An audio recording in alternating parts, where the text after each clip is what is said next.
सरस्वती जी, आज तो बहू ने बड़ी दमदार मटन करी बनाई है। थोड़ा सा आप भी चक्कर देखिए, मिजाज खुश हो जाएगा। अरे नहीं नहीं, मुझे नहीं खाना नॉनवेज, मैं तो अपनी वेज थाली में ही खुश हूँ। बहू ने बहुत ही बढ़िया कढ़ाई पनीर और लच्छा पराठा बनाया है। बहू, अरे ओ बहू, थोड़ी और कढ़ाई पनीर और 5-6 लच्छा पराठा ले आ, पेट नहीं भरा। लाई माँ जी। हे भगवान, तब से भुक्कड़ सास 5 कटोरी कढ़ाई पनीर और 20 से ज्यादा लच्छा पराठा लपेट चुकी है। पेट है या कुआं जो भर ही नहीं रहा। भाभी, माँ के लिए कढ़ाई पनीर लाते हुए मेरे चिकन कबाब सिक गए हो तो लेते आना। हाँ हाँ, लाती हूँ। मानसी, मैंने कितनी देर पहले तुमसे दाल मखनी लाने को कहा था, इतनी देर हो गई। लाती हूँ देव जी, बस 10 मिनट दीजिए। दाल मखनी रेडी नहीं हुई है, बटर का तड़का लगाना बाकी है।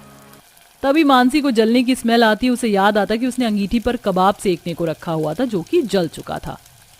हे भगवान, इस चिकन कबाब का तो कीमा ही बन गया, अब क्या परोसूंगी। हे भगवान, कहाँ आकर फंस गई हूँ। और इसमें मेरा क्या कसूर? सबको अलग अलग वैरायटी चाहिए, मेरा तो खून पी रखा है। वेज भी मैं बनाऊं और नॉन वेज भी मैं बनाऊं। ये किचन तो मेरे लिए कैद खाना बन गया है। आखिरकार क्यों मानसी किचन को कैद खाना कह रही है और गुस्से में लाल पीली क्यों है, जबकि एक कुशल बहू का कर्तव्य तो ससुराल वालों को उनकी फरमाइश का खाना बनाकर खिलाना और उन्हें खुश रखना होता है। मगर क्यों ससुराल वालों को खाना बनाकर खिलाना मानसी के लिए बड़ा मसला बन गया है। तो चलिए कहानी के पिछले भाग से देखते हैं। पता नहीं अभी तक बारात मेरी बहू रानी को लेकर आई क्यों नहीं। उसका स्वागत करवाने के लिए मैं कब से बेकरार हूँ। तभी फूलों से सजी स्टैंडर्ड कार दरवाजे के आगे रुकती और महंगे लहंगे में सरस्वती देवी की अमीर घमंडी बहू काव्या उतरती है। उसके कंधे पर इम्पोर्टेड पर्स टंगा होता है और शीशे में शक्ल देखते हुए वो उतरती है। ओह माय गॉश, मेरा तो पूरा का पूरा मेकअप फीका हो गया, टचअप कर लेती हूँ। तभी ओला कार में से दुल्हन के जोड़े में मानसी उतरती है। दोनों बहू ससुराल के दरवाजे पर खड़ी हैं, लेकिन काव्या का मेकअप अभी जारी है। तभी ननद चारू बोलती है, अरे काव्या भाभी, आपका मेकअप हो गया हो तो माँ गृह प्रवेश के लिए खड़ी है। हो गया चारू, चलिए सासू माँ, स्वागत शुरू कीजिए। सरस्वती अमीर काव्या के आगे सोने का कलश और मानसी के आगे साधारण चावल का कलश रखती है और खास तवज्जो भी नहीं देती है। चलो काव्या बहू, इस सोने के कलश को गिराकर प्रवेश करो और इन गुलाब के फूलों पर चलकर अंदर आ जाओ। जी मम्मी जी। सरस्वती का खटास भरा स्वभाव देखकर मानसी मायूस हो जाती है। मैं काव्या के जितनी अमीर नहीं हूँ, इसलिए माँ जी मेरे साथ तुलना कर रही हैं। मैं मध्य वर्गीय परिवार से आई हूँ, इसलिए मेरा स्वागत सत्कार इस कदर हुआ है। गृह प्रवेश के बाद दोनों अपने कमरों में चली जाती हैं। अगले दिन दोनों की पहली रसोई की रस्म होती है। मानसी ठंड में भी सुबह 5 बजे से उठकर काम में जुट जाती है, जबकि काव्या रसोई में पैर पसार कर पड़ी हुई थी। हाँ, इतने बड़े घर की साफ सफाई करके मेरी तो कमर अकड़ गई। जल्दी से नहा लेती हूँ। मानसी ठंड में नहा धोकर 6 बजे रसोई में हाजिर हो जाती है, जहां वो देखती है कि आधी रसोई ताजी साग सब्जी से भरी थी, जबकि रसोई के आधे हिस्से में भरकर अंडे के ट्रे थे और फ्रिज चिकन मटन से भरा था। हे भगवान, इस ससुराल के किचन का हिसाब किताब तो मेरे पल्ले नहीं पड़ रहा। नॉन वेज वेज दोनों भरा पड़ा है। क्या बनाना है? माँ जी के आने का इंतजार कर लेती हूँ। सुबह के लगभग 8 बजे सास सरस्वती और मेकअप थोपकर काव्या किचन में आती है। बहू, आज तुम दोनों की पहली रसोई की रस्म है। मानसी बहू, तुम वेज खाना बनाना और काव्या बहू नॉन वेज बनाने का जिम्मा मैं तुम पर सौंप रही हूँ, क्योंकि मटन चिकन तो बहुत ही महंगा रेट का आया है। इस गरीब बहू को बनाने को दिया तो बेलों की तरह बना कर रख देगी, इसलिए तुम बनाना। मैं और नॉन वेज बनाऊं? नो वेज मम्मी, मैं बना तो लेती, लेकिन मुझे नॉन वेज की स्मेल बर्दाश्त नहीं होती है। कोई बात नहीं काव्या, ऐसा करो तुम वेज रेसिपी बना लो, नॉन वेज मैं बना दूंगी। अब तो ठीक है। मानसी, मैं अभी खाना नहीं बना सकती। हमारे यहाँ रिवाज होता है, जब तक शादी की मेहंदी नहीं उतरती दुल्हन काम नहीं करती। अरे कोई बात नहीं काव्या बहू, नॉन वेज और वेज दोनों मानसी बहू बना लेगी। ये सुनकर मानसी रिसिया कर बोलती है, मगर ये क्या मतलब है? वेज भी मैं बनाऊं और नॉन वेज भी मैं बनाऊं? इतना सारा चिकन मटन सब्जी मैं अकेले कैसे बनाऊंगी? हाँ तो क्या आप तुझे अलग से नौकर चाकर लगेंगे? मेरी गरीब बहू, चुपचाप बना। पूरा ससुराल डाइनिंग टेबल पर बैठ जाता है। मानसी ढेर सारा चिकन मटन साफ करती है और फिर सब्जी की छटाई करती है। अरे बहू, खाना तैयार होने में कितनी देर लगेगी? भूख के मारे सबके पेट में कबड्डी हो रही है। बना रही हूँ माँ जी, थोड़ा टाइम लगेगा। हे भगवान, इन भुक्कड़ ससुराल वालों में सब्र नाम की चीज नहीं है। 1 घंटा हुआ है और सब तांडव मचाने लगे। गुस्से में किलस कर अकेली बहू इसी प्रकार नॉनवेज और वेज दोनों खाना बनाकर परोसती है। सब लोग टूट पड़ते हैं। अरे वाह भाभी, बहुत ही बढ़िया तंदूरी चिकन बनाई है आपने। अरे सबसे बढ़िया तो चिकन रसा बना है, एकदम तीखा मसालेदार। मुझे तो ये पनीर भुर्जी भा गई। बहू तूने नॉनवेज और वेज दोनों ही बढ़िया बनाया है। मानसी की तरफदारी होते देखकर काव्या जल भुनकर खाक हो जाती और कमी निकालती है। मुझे तो नॉनवेज और वेज दोनों ही इतना कुछ खास नहीं लगा। ये दाल मखनी, कढ़ाई पनीर, पनीर टिक्का एकदम फीका लग रहा है और चिकन मटन भी ऐसा लग रहा है जैसे उबाल कर रख दिया हो। काव्या की इस हरकत पर उसकी ननद चारू उसे आईना दिखाती है। काव्या भाभी, आपको वेज और नॉनवेज दोनों ही पसंद नहीं आया, फिर भी आप पूरी की पूरी प्लेट चट कर गई। ये तो वही बात हो गई, 900 चूहे खाकर बिल्ली हज को चली। ये सुनकर काव्या की बोलती बंद हो जाती है, मगर ससुराल वाले सुबह शाम मानसी से एक साथ नॉनवेज और वेज बनवाया करते, जिससे वह थक कर चूर हो जाती है। हे भगवान, ये तो रोज रोज का हो गया है। नॉनवेज भी मैं बनाऊं और वेज भी मैं बनाऊं। अब पानी सर से ऊपर हो रहा है, मुझे माँ जी से बात करनी होगी। उस दिन रात के डिनर में मानसी ससुराल वालों को नॉनवेज और वेज बनाकर परोसती है तो अपनी बात रखती है। माँ जी, लगभग 1 महीना हो गया, अब अकेले रसोई मुझसे नहीं संभलती है। आप काव्या को भी बोल दीजिए वो मेरा हाथ बटा दे। हाँ माँ, इतने लोगों के लिए तरह तरह की वैरायटी बनाना मानसी के लिए अकेले बहुत मुश्किल होता है।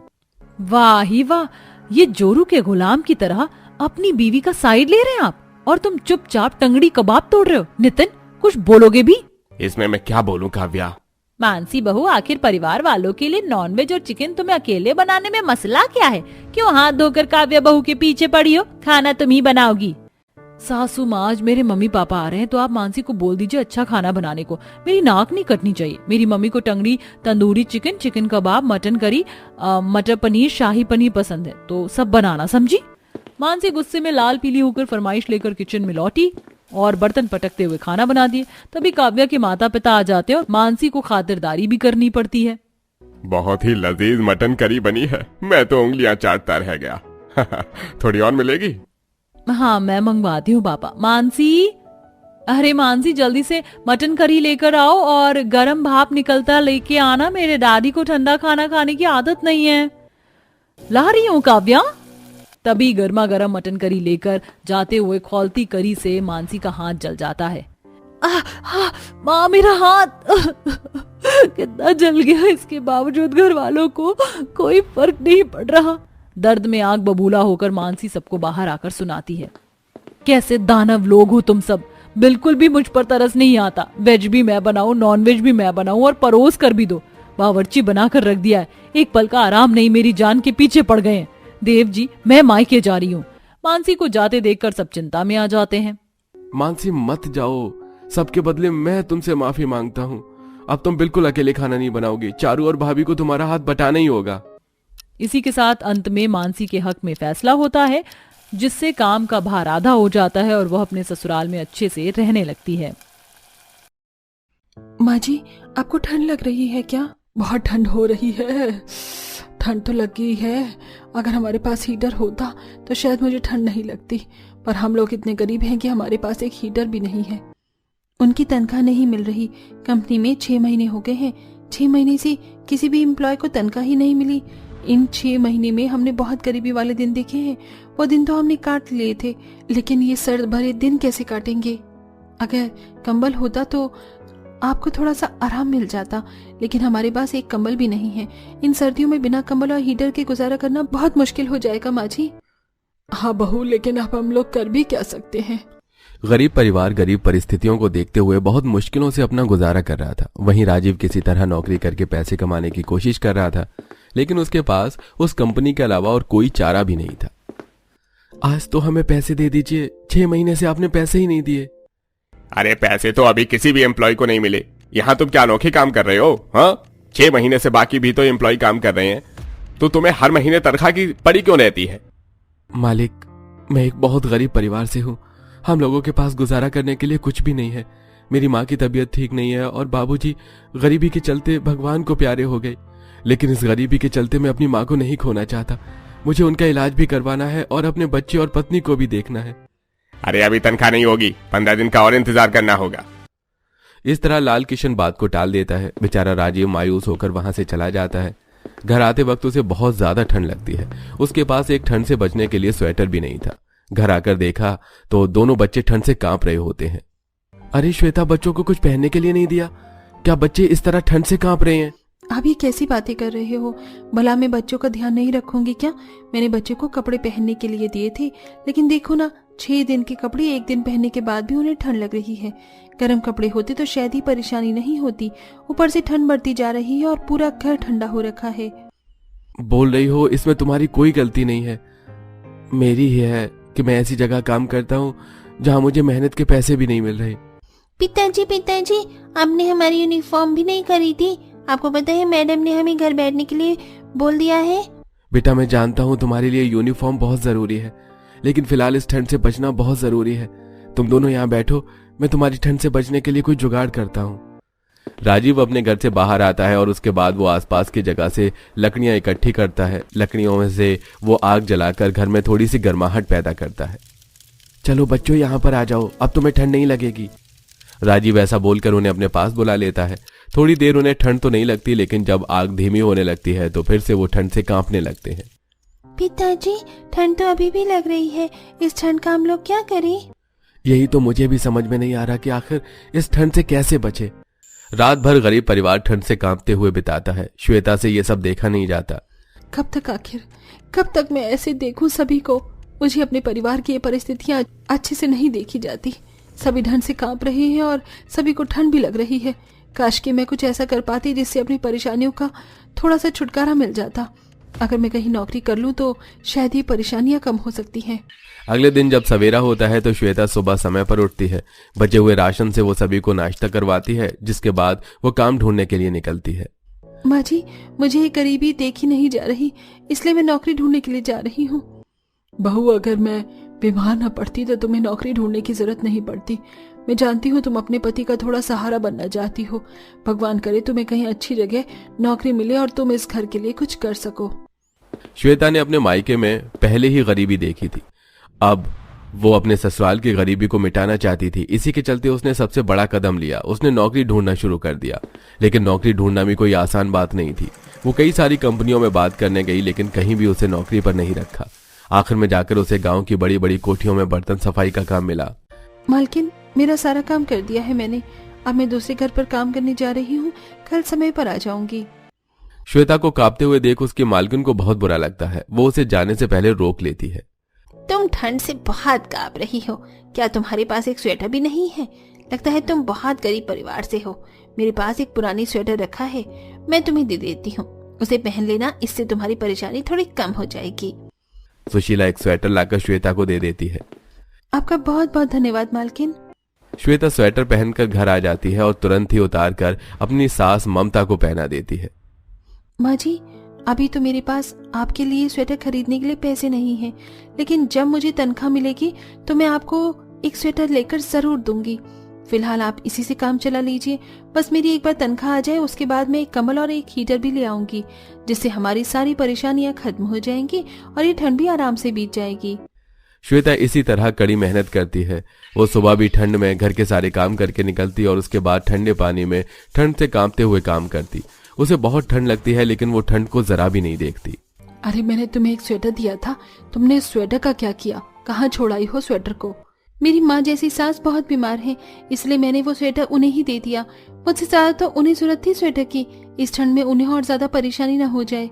अरे, तुम तो बहुत अच्छी बहू हो, भगवान ऐसी बहू हर किसी को नहीं देता। इस तरह श्वेता घर के काम करने के बाद सीधा वापस घर आती है और ठंड में फिर से घर वालों के लिए खाना बनाती है। पूरा महीना मेहनत करने के बाद उसे अपनी हर एक कोठी से पैसे मिलते हैं, कहीं से 1000 तो कहीं से 2000।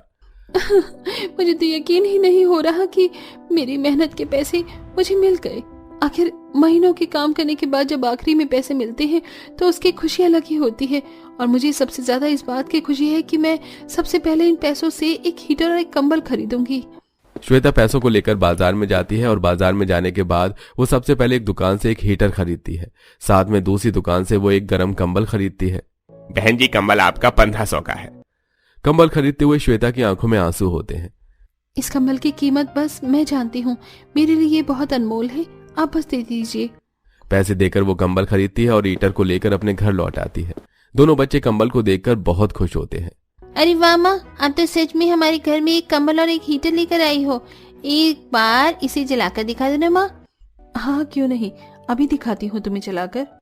श्वेता हीटर जलाती है तो पूरे कमरे में गर्माहट हो जाती है और उन्हें जरा भी ठंड नहीं लगती। दूसरी तरफ वो कंबल लेकर अपनी सास के पास जाती है। माँ जी, मैं जानती हूँ कि रात भर आपको ठंड से कमर में दर्द होता है, लेकिन आपने आज तक मुझसे एक बार भी नहीं कहा। अब मैं आपके पास कंबल है और अब आप कभी भी कमर के दर्द से पूरी तरह परेशान नहीं होंगी। ये सुनकर ममता की आंखों में आंसू आ जाते हैं और वो अपनी बहू को बहुत प्यार से आशीर्वाद देते हुए कहती है, भगवान तुम्हारा हमेशा भला करे बहू, और तुम हमेशा अपनी जिंदगी में खुश रहो। तुमने अपने पति की अर्धांगिनी के साथ साथ अपने घर की जिम्मेदारियों को समझते हुए घर की परिस्थितियों को दूर किया है। माँ जी, ये तो मेरा फर्ज था जो मैंने पूरा किया और आगे भी करूंगी। काम पर से आने के बाद जब राजीव घर में कंबल और हीटर देखता है तो वो भी बहुत ज्यादा खुश हो जाता है। उस दिन उसे भी बहुत सारे पैसे मिले थे, पूरे 6 महीने के। देखो, आज मुझे मेरी भी मेहनत के पैसे मिल गए हैं। इतने सारे पैसे हैं कि हम पूरी सर्दी आराम से बिता सकते हैं और कोई परेशानी भी नहीं होगी। इस तरह गरीब परिवार की परेशानियां दूर होती हैं। अब उनके पास ठंड से बचने के लिए एक हीटर और एक कंबल था जिसमें पूरा गरीब परिवार आराम से सोता है और खुशी खुशी अपनी सर्दियों को बिताता है।